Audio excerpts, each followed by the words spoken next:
Bonjour, nous allons voir dans cette petite vidéo comment concevoir un plan de contrôle aux mesures en réception.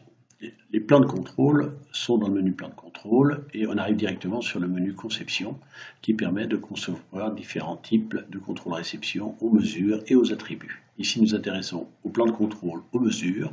Nous supprimons donc les plans de contrôle aux attributs tels que le contrôle simple en binomial, le contrôle hypergéométrique ou le contrôle double.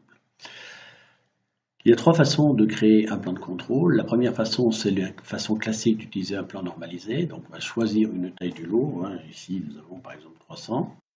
Ensuite, nous allons choisir le niveau de prélèvement dans les niveaux de prélèvement normalisés. Ici, par exemple, on prend deux contrôles classiques. Un niveau de qualité acceptable ou AQL de 1. Et puis ensuite, donc, le type de contrôle que l'on fait entre le normal, le renforcé et le réduit. Nous avons choisi le normal et pour 300 pièces, donc on nous donne les deux contrôles aux mesures prévues par la norme.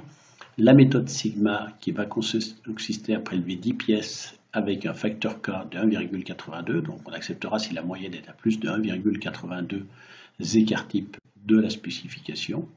Dans cette méthode-là, on utilisera l'écart type connu de la population et non pas l'écart type de l'échantillon. Et la méthode S qui va consister à prélever un peu plus de pièces pour à peu près le même facteur K, mais on va utiliser dans ce cas l'écart type de l'échantillon pour statuer sur l'état du lot. Alors on voit qu'ici on a la courbe d'efficacité. La courbe d'efficacité va nous donner donc le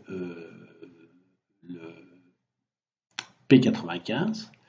Par exemple ici on a un P95, donc on vise un NQA de 1, on voit qu'on a un P95 de 0,96, c'est-à-dire un lot qui aurait 0,96% de défaut aurait 95% de chance d'être accepté.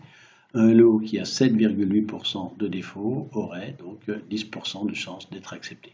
On peut connaître sur cette courbe d'efficacité n'importe quel point particulier. Par exemple ici, si je prends un lot qui aurait 10% de défaut, donc 10% de défaut, eh bien sa probabilité d'acceptation serait de 4,43%. Donc voilà la première façon de faire. La deuxième façon de faire, c'est de gérer soi-même un plan personnalisé en gérant directement ici le P1 et le P2, c'est-à-dire le P95 et le P10. Donc supposons qu'ici je veux un P95 un peu plus sévère que le 1% qui est ici, et là je vais prendre par exemple le 0,4%. Je vais mettre un P2, je vais accepter d'aller jusqu'à 5% pour le P10. Je génère directement le plan de contrôle et là il me dit il va falloir prélever 26 pièces et avoir donc un facteur K de 2,10. On peut évidemment toujours s'amuser sur la courbe d'efficacité en regardant pour un point particulier, par exemple cette fois-ci un lot qui aurait 10% de défaut ne serait accepté que dans 1% des cas.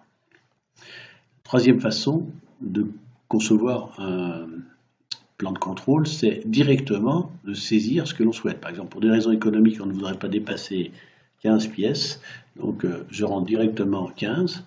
Donc il va me donner donc ici, si je veux 15 pièces, donc à quel facteur K je dois me situer. Quel serait le plan équivalent en méthode sigma? Et donc j'ai directement mon P95 et mon P10 correspondants, c'est-à-dire j'ai un P95 de 0,1% et puis un P10 ici de 6%. Le ratio entre les deux étant le facteur de discrimination de 46, donc ici il y a énormément d'écart entre le risque fournisseur et le risque client. Et dans ce cas-là, un lot qui aurait 10% de défaut serait accepté dans 3,46%.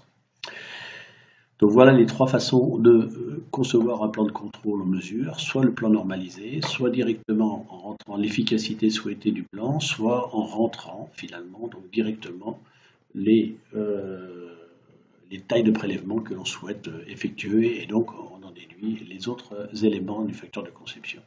Les graphiques qui sont ici, c'est la courbe d'efficacité, là c'est la qualité moyenne après contrôle, donc on voit qu'elle monte et ensuite elle descend. Et puis ici, c'est le nombre de pièces prélevées. Évidemment, quand on a 25% de pièces non conformes, la plupart des lots sont refusés, donc triés à 100%. Donc le niveau de qualité de ce qui rentre est évidemment excellent, mais au prix donc d'un contrôle à 100%, puisque sur les 300 pièces, on contrôle pratiquement toujours 300 pièces. Donc évidemment, l'idéal, c'est d'être d'un niveau de qualité qui sont très faibles, ce qui permet de diminuer les tailles de contrôle. Je vous remercie de votre attention.